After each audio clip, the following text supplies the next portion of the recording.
ஸ்ரீ குருப்யோ நமஹ. தெய்வத்தின் குரல் ஆறாம் பாகம். இதில் அடுத்ததாக பின் இரு சரணங்கள். அந்த சரணம்தான் முடிந்ததே தவிர அப்புறம் 2 சரணங்கள் பாடினார். ராமாயண கதையை வைத்து தம்முடைய இஷ்டமூர்த்தியை கேலியாக கேள்விகள் கேட்டவருக்கு பாகவதத்தை வைத்து கிருஷ்ணனையும் தான் அப்படி சீண்டி பார்ப்போமே என்று தோன்றி கிருஷ்ண சரித்திர சம்பவங்களையும் இதே மாதிரி சொல்லி கேள்வி கேட்டு 2வது சரணம் பண்ணியிருக்கிறார். இஷ்டமூர்த்திக்கு அப்புறம் கிருஷ்ணமூர்த்தி. அந்த சரணத்தை முடித்த அப்புறம் ராமர் மட்டுமில்லாமல் இன்னொரு அவதாரத்தையும் பாடியதால் எல்லா அவதாரத்திற்கும் மூலமான மகாவிஷ்ணுவே ஆன ரங்கநாதர் குறித்ததாகவும் பாடணும் என்று தோன்றி 3வது சரணமும் பண்ணியிருக்கிறார். ஊர் பெரியவர்கள் அவரிடம் கேட்டதும் அதைத்தானே. அதிலே கேள்வி கேலி எதுவும் இல்லை. ரொம்பவும் உருக்கமாக பெருமாளின் அனுக்கிரகத்துக்கு பிரார்த்திப்பதாகவே பாடி கீர்த்தனத்தை முடித்து விட்டார். இந்த பாட்டு ராமநாடகத்தின் கதை பாகத்தில் வராமல் 1000க்கும் முந்தியே பாடின தனி பாட்டாக இருப்பது ஆகையினால் இது கீர்த்தனம்தான். இன்னும் சரியாய் சொன்னால் கிருதிதான், தரு இல்லை.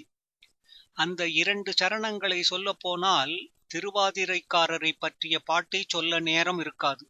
இப்பவே ரொம்ப நேரமாகிவிட்டது. அதனால் தூக்கக்காரன் சமாச்சாரத்துக்கு மங்களம் பாடிவிட்டு அந்த ஆட்டக்காரன் சமாச்சாரத்துக்கு போகிறேன். பாப விநாச முதலியாரும் கவிராயரும் அடுத்தது. நடராஜா சம்பந்தமாக நிந்தாஸ்துதி பாடல் பாடினவர் பாப விநாச முதலியார் என்கிறவர். அவரை பற்றிய வாழ்க்கை விவரம் தெரியவில்லை. 18ஆம் நூற்றாண்டில் தஞ்சாவூர் மகாராஷ்டிரா வம்சத்திலே வந்த துளஜா மகாராஜா ஆட்சி செய்து கொண்டிருந்த போது அவனிடம் சம்மானம் பெற்றவர் அவர் என்று தெரிந்தகிறதாம். அருணாச்சல கவிராயரும் அவருடைய ஆட்சி காலத்தில் இருந்தவர்தான். அவன் ஸ்ரீரங்கத்தில் ராமநாடகம் அரங்கேற்றமானவுடன் கவிராயர் தன் ராஜ்யத்தை சேர்ந்தவர் என்பதால் தஞ்சாவூர் ராஜ சதசிலேயும் அதற்கு அரங்கேற்றம் செய்ய நினைத்தானாம். ஆனால் அந்த சமயம் பார்த்து நவாப் மதர்மல்லின் படை தஞ்சாவூருக்கு வந்து முற்றுகையிட்டதால் அவன் ஆசைப்பட்டதை செய்ய முடியவில்லையாம். ஆனால் கவிராயர் வேறே பல இடங்களுக்கு போய் ஆர்ப்பாட்டங்களாக அந்த நாளில் இருந்த பல பிரபுக்களால் யதேஷ்டமாக சம்மானிக்கப்பட்டிருக்கிறார். மணலி முத்துகிருஷ்ண முதலியார் அவருக்கு கனகாபிஷேகமே பண்ணியிருக்கிறார். கவிராயரின் காலத்திலேயே ராமநாடகம் தேசத்தில் நன்றாக பிரச்சாரமாகி அவரும் சீரும் சிறப்போடு இருந்திருக்கிறார். அவரது வாழ்க்கை பற்றி விவரமாகவே டீட்டெயில் கிடைத்திருக்கின்றன. பாபவிநாச முதலியாரை பற்றி அப்படி இல்லை. அவர் நிந்தாஸ்துதியாகவே பாடிக்கொண்டிருக்கிற அழகான பாட்டுக்கள் மட்டுமே கிடைத்திருக்கின்றன. பிரச்சாரத்திலும் இருந்து வந்திருக்கின்றன. ஆனாலும் இப்போது பல வருஷமாக அவர் பாட்டு எதுவும் என் காதில் படவில்லை. நான் சொல்ல போகிற பாட்டு ஒரு காலத்தில் ரொம்ப பிரசித்தியாய் இருந்திருக்கிறது. முதலியார் தம்முடைய பாட்டுக்களை நாட்டியத்தில் அபிநயத்துக்கு ஏற்றபடி அமைத்திருக்கிறார். அதனால் அவற்றை பதங்கள் என்றே சொல்வார்கள். எல்லாம் உதிரி உதிரியான தனி பாட்டுக்கள் தான், ஒரே கதையாக தொடர்கிறவை இல்லை. கவிராயர் மாதிரி இல்லாமல் முதலியார் நன்றாக உடைத்தே பரிகாசம் பண்ணுவார். அதுவே ரசமாகவும் இருக்கும். பரிகாசத்திலேயே அங்கங்கே அவருடைய கனிந்த பக்தி உள்ளமும் தெரியும். தத்துவார்த்தமாகவும் சில இருக்கும். நல்ல விஷய ஞானம் உள்ளவர் என்றும் தெரியும். அப்படி ஆட்டக்காரனிடம் ஆதிரையானிடம் பாடின ஒன்றைத்தான் சொல்ல நான் பிரியப்படுவது. அடுத்தது முதலியாரின் நடராஜர் பாடல். காலில் கொஞ்சம் அடிபட்டால் கூட அதை நிலத்தில் அழுந்த வைக்காமல் லேசாக ஊன்றிக் கொண்டுதான் நடக்கிறோம். நன்றாகவே பாராலிசிஸ் ஆகி கால் என்று ஒன்று கண்ணுக்கு தெரிந்தும் அது காரியத்துக்கு உதவாமல் முடம் என்று சொல்லும்படியே ஆகிவிட்டால் அதை நிச்சயம் பூமியில் வைக்கவே மாட்டோம். தூக்கித்தான் வைத்துக் கொண்டிருப்போம். ஒரு கால் இப்படி ஆகி இன்னொன்று நடக்கிற சக்தியோடு இருந்தால் அப்போது சக்தியுள்ள காலை மட்டுமே பூமியில் வைத்து மற்றதை தூக்கி கொண்டு நொண்டியே போவார்கள். நடராஜாவும் இடது காலை தூக்கித்தான் வைத்துக் கொண்டிருக்கிறார். வலது காலை மட்டும் அபஸ்மார புருஷன் என்றும் முசல்லகன் தமிழ் வழக்கிலே முயலகன் என்றும் சொல்கிற அசுரன் மாதிரியான ஒரு ரூபத்தின் மேலே அழுந்த வைத்திருப்பார். அபஸ்மாரம் என்றால் நினைக்க தகாத சிந்தனை, அதை துவம்சம் பண்ண வேண்டும். கோணாமானா சிந்தனை மாதிரியே காலும் கையும் கோணா இழுத்து கொண்டு கிடக்கிற காக்கா வலிப்பும் அபஸ்மாரம் என்றே பெயர். முசலக ரோகம் முயலக நோய் என்பதும் அதைத்தான். கோணாமானா சிந்தனையை சிந்தனையாக பார்க்க முடியாதாகையால் ஸ்தூலத்தில் ஒரு ரூபமாக நடராஜாவின் வலது காலின் கீழே காட்டும் போது ஸ்தூலமான உடம்புக்கு ஏற்படும் கோணாமானா வலிப்பு வியாதியின் பெயரையே அந்த ஆசாமிக்கு வைத்திருக்கிறது. கால் கை வலிப்புதான் காக்காய் வலிப்பு, காக்கா வலிப்பு என்று ஆனது. அந்த வலிப்புக்காரனை வலது காலால் மிதிக்கிற ஆட்டக்காரனே இடது காலை தூக்கி கொண்டிருக்கிறானே, தன்னிடமே அந்த வியாதியை அவன் வாங்கி கொண்டு முற்றிப்போய் அந்த கால் பெராலிசே ஆகிவிட்டது போலிருக்கிறதே என்ற பாவம் முதலியாருக்கு ஏற்பட்டிருக்கலாம். அதையே ஆசிய கிண்டலாக்கி பாட்டு போட்டு விட்டார். காம்போதி ராகத்தில் போட்ட பாட்டு முதலில் சொன்ன கவிராயர் பாட்டு மோகனம். பாட்டை சொல்கிறேன். நடமாடி திரிந்த உமக்கு இடது கால் உதவாமல் முடமானது ஏனென்று சொல்வீர் ஐயா. இதுதான் பல்லவி. நட ட மாடி, நட ட மாடி என்று இரண்டு விதமாக ஆரம்ப வார்த்தையை வைத்துக் கொள்ளலாம். ஆனால் நட டா மாடி நாம் எல்லோருமே பண்ணுகிறது தான், அதாவது நடந்து போவது. நட மாடி என்றால் நடனம் ஆடி, ஆடி என்கிறது இங்கேதான் ஜாஸ்தி பொருத்தம். நடனத்தை ஆடல் என்றுதானே சொல்வது, அதனால் நடமாடி என்று பாடுவதே அதிக பொருத்தம் என்கலாம். ஆனாலும் அடுத்த வரி முடமாகி என்று டா காரமாக இருப்பதால் முதல் வரியை நடமாடி பாடுவதுதான் பொருத்தம் என்றும் தோன்றுகிறது.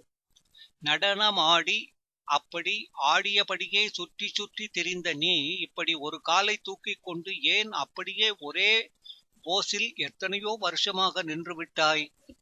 ஏன் இப்படி உன் இடது கால் வழங்காமல்? டான்ஸ்காரன், இரண்டு காலிலும் ஜதிகள் போட வேண்டியவன், ஒரு கால் பிரயோஜனப்படாமல் அதை தூக்கி வைத்துக் கொண்டிருக்கும்படி இருக்கிறது என்று கேட்டுவிட்டு, அப்புறம் அது இன்ன காரணத்தாலா என்று கவிராயர் கேட்ட மாதிரியே பாபவிநாச முதலியாரும் அடுக்கிக் கொண்டு போகிறார். அந்த பாட்டு மாதிரியே இங்கேயும் அனுபல்லவியிலே கேள்வி எதுவும் கேட்கவில்லை. சரணத்தில்தான் அதை ஆரம்பிக்கிறார். குஞ்சித சரணத்தை பற்றித்தானே கேள்வி. அதனால் பாட்டின் சரணத்திலேயே கேள்விகளை ஆரம்பிக்கிறார். திடல்மேவும் தில்லை நகர் மறுபு பேரானந்த சுடைவெறித்தாடினவா தேவ சிற்சபை அறிய எனது பல்லவி என்பது பல்லவி. கொள்ளிடத்துக்கும் வெள்ளாற்றுக்கும் நடுவே மலைப்பாங்காக இல்லாத சமவெளியில் சிதம்பர கஷேத்திரம் இருக்கிறது. அதுதான் திடல் மேவும் தில்லை நகர். அங்கே ரொம்பவும் சந்தோஷமாக தன்னுடைய சொந்த ஊர் என்று சுவாமி ஒட்டிக் கொண்டிருப்பதைத்தான் மறுவு என்று சொல்கிறார். அப்படி இருந்து கொண்டு நமக்கெல்லாம் இன்ன என்றே தெரியாத பிரம்மானந்தமான பேரானந்தத்திலே அவன் தனக்கென்றே விசேஷமான செஞ்சடையை இரண்டு பக்கமும் விரித்து கொண்டு ஆடுகிறான். அதைத்தான் இங்கே சொல்லியிருக்கிறார்.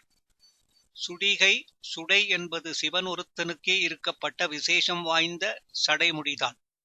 சம்ஸ்கிருதத்திலும் வேதத்திலேயே வருகிற ருத்ரத்திலும் இருந்து ஆரம்பித்து அதற்கு கபர்தம் என்று தனி பெயர் சொல்லி இருக்கிறது. அதனால் அவனை கபர்த்தி என்று சொல்லி இருக்கிறது. ஞான ஒளியால் பிரகாசமாக இருக்கும் ஞானாகாசத்தையே நாம் பார்க்கும்படி அறியும்படி சிற்சபை என்று ஆக்கிக் கொண்டு அங்கேதான் அவன் நடனமாடி திரிவது. தேவ சிற்சபை என்கிறதில் தேவ என்றால் பிரகாசமாயிருக்கிற என்று அர்த்தம். தேவலோகத்து சிற்சபை என்று பொருள் கொண்டால் சரியில்லை. இந்த சபை தேவலோகத்துக்கு அப்பாற்பட்டது. சிற்சபை அறிய என்பதை சிற்சபையில் அந்த சபையிலே அவனை தரிசிக்க வருகிற எல்லோரும் அறிய என்று நீட்டி அர்த்தமாக்கிக்கணும். இனிமேலே சரணம். அங்கேதான் நிந்தாஸ்துதியாக காரணம் கேட்டுக்கொண்டு போவது. திருநீற்றை சுமந்தீரோ நெருப்பான மேனிதனில் சீதத்தினால் மிகுந்த வாத குணமோ. திருநீற்றை சுமந்தீரோ என்பதற்கு சுமந்தீரே என்றே அர்த்தம். பழம்பாடல்களில் அப்படித்தான் வரும். சுவாமி இட்டுக் கொள்வது சந்தனமாக இல்லாமல் சுடுகாட்டு விபூதியாயிருக்கிறதே, ஏற்கனவே அவன் அக்னியாயிருப்பவனாயிற்றே என்பதால் பக்தர்கள் விபூதி அபிஷேகம் பண்ணுகிற போதும் அவனுக்கு உடம்பெல்லாம் விபூதி பூசும் போதும் அந்த விபூதியிலேயே ரொம்ப ஜில்லிப்பு சரக்குகள் சேர்த்திருப்பார்கள் போலிருக்கிறது. அப்படி பண்ண போக சூட்டு உடம்பிலே அந்த ஜில்லிப்பு சேர்ந்ததில் கோளாறாகி உனக்கு சீதளம் ஏறி அதனாலேயே இடது கால் வாதக்காலாகி விட்டதா என்று இந்த முதல் கேள்வி வெளிப்படையாகவே கேட்கிறார். கவிராயர் மாதிரி மறைத்து இல்லை, இப்படியேதான் தொடர்ந்தும் ஒருமையுடன் மார்கண்டற்கு உதவியாய் மரளி விழ உதைக்க சுலுக்கேறி உண்ட குணமோ. யமன் பிடிக்க வந்தபோது தன்னையே கதியாய் கட்டிக்கொண்ட மார்க்கண்டேயரை ரட்சித்தே ஆகணும் என்று சுவாமி அது ஒன்றே சிந்தையாயிருந்ததைத்தான் ஒருமையுடன் என்கிறார். மரளி என்றால் யமன், மரல் என்றால் சாவு, அதை உண்டாக்குகிறவன் மரளி. அவனை சுவாமி அந்த இடது காலால் தான் ஓங்கி ஒரு உதை விட்டே வதை பண்ணிவிட்டார். அப்புறம் மறுபடி உயிர் கொடுத்தார். அப்படி உதைத்ததால் அந்த கால் நன்றாக சுளுக்கிக் கொண்டு அதன் தொடர்ச்சியாக உண்டான தன்மையால் உண்ட குணம் என்பது உண்டான தன்மை என்பதே அப்படி ஆனதால்தான் முடிவிலே அந்த கால் முடமே ஆகிவிட்டதா. பறவைதன் தெரு வாசற்படி இடறிற்றோ.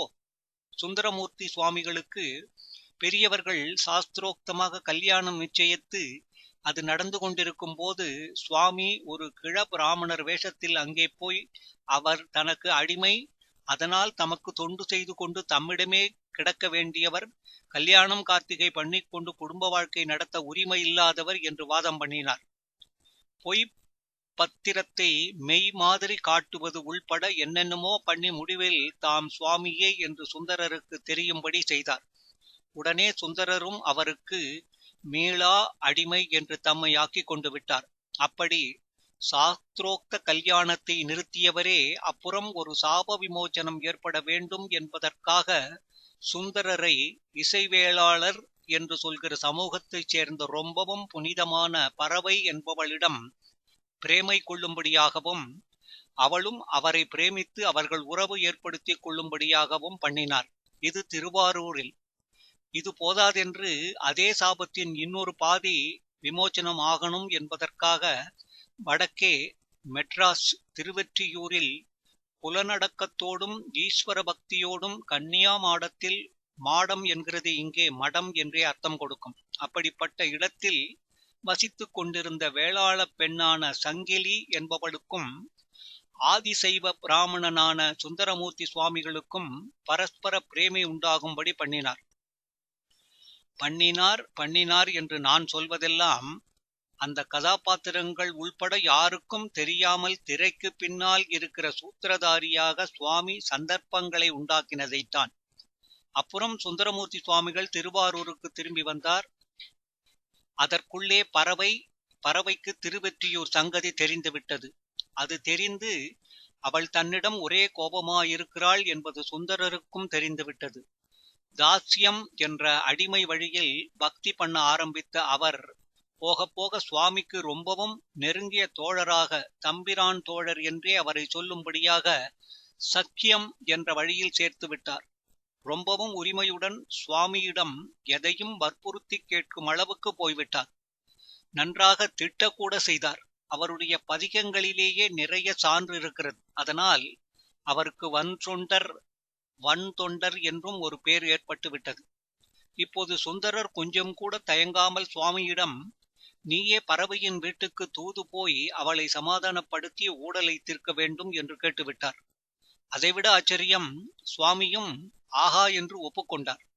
லோகத்தின் பார்வையில் ஒரு ஆடல் மகளோடு ஒருவருக்கு இருந்த தகாத உறவுக்கு விரிசல் ஏற்பட்ட போது அதை ஒட்டி வைப்பதற்காகவே தோன்றும் அகாரியத்தை, செய்யத்தகாததை செய்ய புறப்பட்டு விட்டார் பக்த பராதீனர்.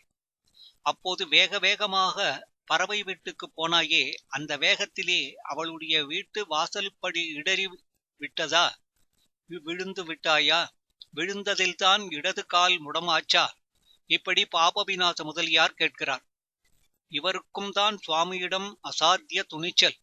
இப்படி துணிச்சலாயிருந்தும் உள்ளுக்குள்ளே இவருக்கும் சரி அந்த வந்தொண்டருக்கும் சரி சுவாமியிடம் ஒரே உருக்கமயமான பக்தி.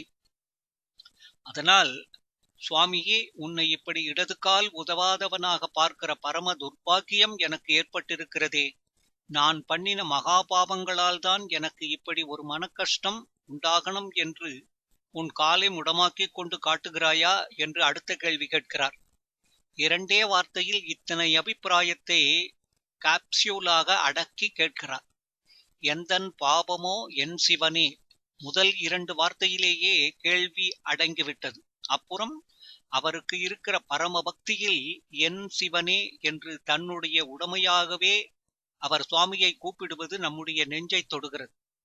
என்னுடைய சொந்த சுவாமியே, நான் பண்ணின பாபத்துக்காக எனக்கு மனக்கஷ்டம் என்ற தண்டனை தரணுமென்றே திருமூர்த்திகளிலும் பிரதானமாயிருக்கப்பட்ட நீ உன் காலை முடமாக்கிக் கொண்டாயா என்று கேட்கிறார். எந்தன் பாவமோ என் சிவனே, மூவர்க்கும் முதல்வன் என நடமாடி திரிந்த என்று அந்த சரண பல்லவியோடு சேர்ந்து முடிகிறது. சரணம் முடிந்ததை தவிர கேள்விகள் முடியவில்லை. அதனால் இன்னொரு சரணம் பாடியிருக்கிறார். இவர் பேர் பாப விநாசம் தான். பண்ணின பாபத்தால் தான் அவன் முடமாக ஆனதா என்று மேலே கேட்டார். அடுத்த சரண ஆரம்பத்தில் பாப விநாசமாவதை சொல்லி ஒரு கேள்வி கேட்கிறார். அதிலே நிந்தை கேலி எதுவும் இல்லை. பரம தத்துவத்தையே பரம பக்தியோடு கேள்வி மாதிரியாக்கி, கேள்வியே அதற்கு பதிலும் ஆகிவிடும் லீடிங் கொஸ்டின் ஆக்கி கேட்கிறார். பின்னிவிட்டு அந்த சரணத்தில் வருகிற 2 கேள்விகளும் அதே மாதிரியானவைதான். உசந்த விஷயத்தை நல்ல காவிய பாஷையில் கேள்வியாக கேட்கிறார். முதல் கேள்வி, பக்தி செய்யும் பெரியோர்கள் பாபநாசனமாகும் பரமபதம் இது என்று தூக்கி நின்றதுவோ, மகாபக்தன்களாக இருக்கப்பட்டவர்களுக்கும் பூர்வ கர்மாவால் ஏற்பட்ட பாவம் என்பது இருந்து கொண்டு அவர்களை கொஞ்சமாவது பழி வாங்கிக் கொண்டுதான் இருக்கும். முடிவாக சுவாமிதான் பரம கருணையினாலே அந்த பாபத்தை நாசம் செய்து அவர்களுக்கு மோட்சானுக்கிரகம் கொடுப்பார். நடராஜா நடனத்தாலேயே 5 புரிவதாக சொன்னேனே, அதில் முடிவாக இந்த மாய பிரபஞ்ச சிருஷ்டியையே பக்தர்கள் விஷயத்தில் இல்லாததாக பண்ணி, அதிலே அங்கமான அவர்களுடைய பூர்வ பாபத்தையும் நாசமாக்கி, மாயைக்கு அப்பாற்பட்ட தம்முடைய பரமபதமான மோட்சத்தில் சேர்த்துக் கொள்ளும் அனுக்கிரகம் என்ற 5வது தொழிலை செய்வது அந்த தூக்கிய திருவடி. இடது திருவடிதான். நாட்டியமாடுகிற அழகில் வளைந்து இருக்கும் அதைத்தான் குஞ்சித பாதம் என்று சொல்லி ரொம்பவும் தோத்தரிப்பது. குஞ்சிதம் என்றால் வளைந்திருப்பது. அந்த திருவடியின் இந்த நிஜமான மகிமையைத்தான் நையாண்டியாக இட்டு காட்டி உண்டாக்கின சிறுமையில்லை. நிஜமான தத்துவத்தைத்தான் சொல்லி இங்கே கேட்கிறார். பாபநாசம் என்னும் பரமபதம் இதுதான், பிடிச்சுக்கோங்க இதை என்றுதான் சுவாமி அந்த காலை தூக்கி எடுத்து காட்டுகிறார் என்று கேட்கிறார். இப்படி காட்டுவதைத்தான் முடமானதாக மிஸ்டேக் பண்ணி கொண்டேனா என்று கேட்காமலே கேட்கிறார். காவிய அழகிலே இதையும் மிஞ்சுவதாக இன்னொரு தத்துவ சத்தியத்தை அடுத்த கேள்வியாக போடுகிறார். உன்னுடைய வாம இடது பாகம் பூராவும் அம்பாளுடையதாகையால் இந்த தூக்கிய திருவடியும் அவளை சேர்ந்ததுதான். அவள் யார்? உன்னிடம் பரம பிரேமை கொண்ட சிவகாமி. பட்டை கட்டை மாதிரி இருந்த உன்னை தன்னிடம் பிரேமிக்கும்படி பண்ணுவதாலும், சிவகாமி நீ கட்டையாட்டம் இருந்தாலும் அவளோ கொடி மாதிரி இருக்கிற சிவகாம வள்ளி. வள்ளி என்றால் கொடி. பார்வைக்கு இப்படி லலிதமாக லேசாக இருந்தாலும் அவளுடைய சக்தி பெரிசாக இருக்கிறது. மரம் மாதிரி உள்ள உன்னையே அசைத்து பிரேமையை உண்டாக்கி விடுகிறாள். உங்கள் 2 பேர் பிரேமையும் சங்கமித்து ஜீவலோகம் முழுவதிடமும் பரம கருணை என்பதாக கொடி மாதிரி படர்ந்து கொண்டே போகும்படி அவள்தான் பண்ணுகிறாள். இருந்தாலும் அவள் பார்வைக்கு கொடியாகத்தான் ஒரே துவளலாக இருந்து கொண்டிருக்கிறாள். உன்னுடைய ரூபத்தில் இடது காலாக இருந்து கொண்டு அங்கே துவண்டு வளைந்திருப்பதோடு, பக்கத்திலே தனி மூர்த்தியாக நிற்கிற போது இடுப்பை வளைத்து கொண்டு உடம்பையே துவள விட்டு கொண்டும் இருக்கிறாள். அப்படிப்பட்டவளின் இந்த மிருதுவான பாதத்தை நாட்டியரங்கத்தின் கெட்டித் தரையில் வைத்தால் நொந்து போகுமே என்றுதான் கீழே வைக்காமல் தூக்கிக் கொண்டிருக்கிறாயோ? நாட்டியமாடுகிறவர் ஜதிகளை நன்றாக அழுத்தமாக போட வேண்டும் என்பதால் அதன் அடித்தரையை கெட்டி பண்ணித்தான் வைத்திருப்பார்கள். அந்த கெட்டித்தரையில் பூங்கொடி பாதத்தை வைக்க ஆவாது என்று தயக்கம் கொண்டே தூக்கி எழுந்திருக்கிறாயா? சக்தி சிவகாமவல்லி தன் பாதம் நோகுமென்றே தரையில் அடி வைக்கத் தயங்கி நின்றதுவோ? முடிவான அடி, திருவடியை பற்றியதே ஆன பாட்டின் கடைசி அடி, நிஜ காரணங்களில் இன்னொன்றை கேள்வி ரூபத்தில் தெரிவிக்கிறது. யதார்த்த சத்தியத்தை அப்பட்டமாகவே, பேர் ஃபேக்டாகவே அது தெரிவிப்பதாக சொல்லலாம். தத்துவம், காவிய நயம் ஆகியவற்றோடு அந்த கேள்வியாயும் இருந்தால், பாட்டு முடிந்து விட்டதே என்று நமக்கு துக்கமாக இருக்குமென்று சாகித்ய கர்த்தா இப்படி பண்ணியிருக்கலாம். ஈஸ்வரன் கைலாசபதியாகவும் மகாவிஷ்ணு வைகுண்டபதியாகவும் இருக்கிறார் போல சத்தியலோகத்துக்கு அதிபதியாயிருப்பவர் பிரம்மா. அவர்தான் இந்த டான்ஸ் கச்சேரிக்கு தாளம் அமர்த்தி கொடுப்பவர். மகாவிஷ்ணு மிருதங்கம் வாசிப்பார். பிரம்மா கையாலே தாளம் நன்றாக அரைந்து போட்டு கொண்டிருப்பார். அதற்கேற்பதான் பரமேஸ்வரன் இந்த காலையும் அந்த காலையும் மாற்றி மாற்றி தூக்கி தரையில் குதித்து குதித்து ஆடுவது. அப்படி ஆடுகிற போது அவர் இடது காலை தூக்கி கொண்டிருக்கிற ஒரு சந்தர்ப்பம் தான் இன்றைக்கு ஆடுவது போதாது, என்றைக்கும் அழகுக்கு அழகான விக்கிரக ரூபமாகவும் நாம் இருந்து கொண்டு ஜனங்கள் கண்குளிர தரிசனம் பண்ணும்படியாகவும் இதை ஆக்கி தர வேண்டும் என்று கிருபாநிதியான சுவாமிக்கு தோன்றிவிட்டது. உடனே அந்த க்ஷணத்தில் என்ன ஓ அதையே ஸ்னாப்ஷாட் என்று எடுத்து எந்த நாளும் இருக்கிற போட்டோ படம் ஆக்குகிற மாதிரி அவர் சித்திரமாக இல்லாமல் சில்பமாக சிதம்பரத்தில் எத்தனையோ காலமாக ஜனங்களை ஆக்கர்ஷித்துக் கொண்டு வந்திருக்கிற சௌந்தர்ய விக்கிரகமாக ஆகிவிட்டார். விக்கிரகம் ஆனாலும் வெறும் சிலையாயில்லாமல் ஜீவகளை ததும்பிக் கொண்டிருக்கிற சுவாமியின் ரூபமாகவே இருப்பது. அப்படி இருக்கும்போது ஒரே போஸில்தானே நிற்க முடியும். அப்படித்தான் அவர் ஒரு க்ஷணம் காலை தூக்கியதே சாஸ்வதமாக ஆகி கால் ஊனமாகிவிட்டதா என்ன என்று நினைக்கும்படி பண்ணியிருக்கிறதா? சத்தியலோகாதிபதி தாளத்துக்கு ஏற்ற நடம் தாக்கியே ஒரு காலை தூக்கி நின்றதுவோ? இதுதான் அந்த பாட்டில் பதம் என்கிற வகையைச் சேர்ந்த பாட்டில் முடிவான அடி. பதம் என்பதும் அடி என்று அர்த்தம் கொடுக்கும். கடைசியில் எல்லாம் ஒன்று சேர்ந்து திருவடி பெருமையை சொல்லுவதுதான். அடுத்தது சுவாதீனம் காட்டும் ஆனந்த பக்தி. இப்படி மணிமணியாக 2 பாட்டுக்கள் ஸ்ரீரங்கத்து தூக்கக்காரனையும் சிதம்பரத்து ஆட்டக்காரனையும் கேள்விக்கு மேல் கேள்வியாக கேட்டுக்கொண்டு 2 பாட்டுக்காரர்கள் போட்டவை. ஒருத்தர் தூக்கக்காரனை பாட்டாலேயே ஆட்டி அசக்கி எழுப்பி விடுகிறார் என்றால், மற்றொருத்தரோ ஆட்டக்காரனையே ஆட்டி வைத்து விடுகிறார்.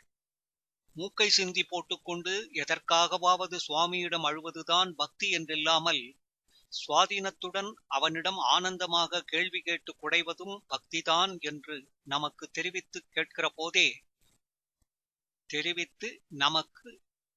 கேட்கிற போதே நமக்கும் அந்த ஆனந்தம் தரும் பாட்டுக்கள்.